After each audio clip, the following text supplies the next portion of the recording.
Hello friends, judiciary for you में आपका स्वागत है।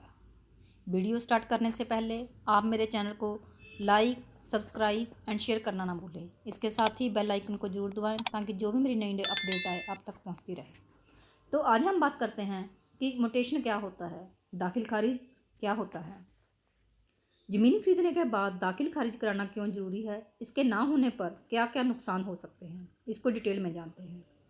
दाखिल अर्थात दर्ज कराना तथा खारिज अर्थात निरस्त कराना अर्थात किसी संपत्ति से विक्रेता के नाम को निरस्त कर क्रेता के नाम को दर्ज करने की प्रक्रिया को दाखिल खारिज कहते हैं।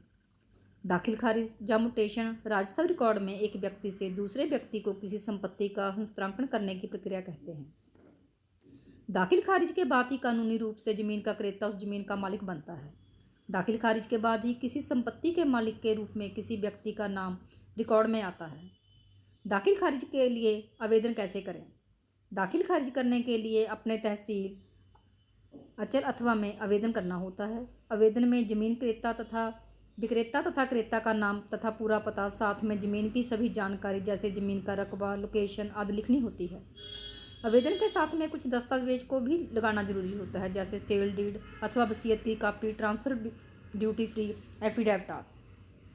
दाखिल खारिज के लिए आवेदन देने के बाद अचल अथवा तहसील द्वारा एक नोटिस निकाला जाता है जिसमें लिखा होता है कि यदि किसी को उस प्रॉपर्टी ज़मीन के ऊपर किसी को आपत्ति है तो तहसील में शिकायत कर सकता है। उस ज़मीन का किसी प्रकार का विवाद होने या किसी के द्वारा आपत्ति दर्ज करने पर उसके समाधान तक दाखिल खारिज को रोक दिया जाता है, और यदि कोई आपत्ति नहीं आती तो दाखिल खारिज की प्रक्रिया पूरी कर दी जाती है। दाखिल खारिज कराना क्यों जरूरी है?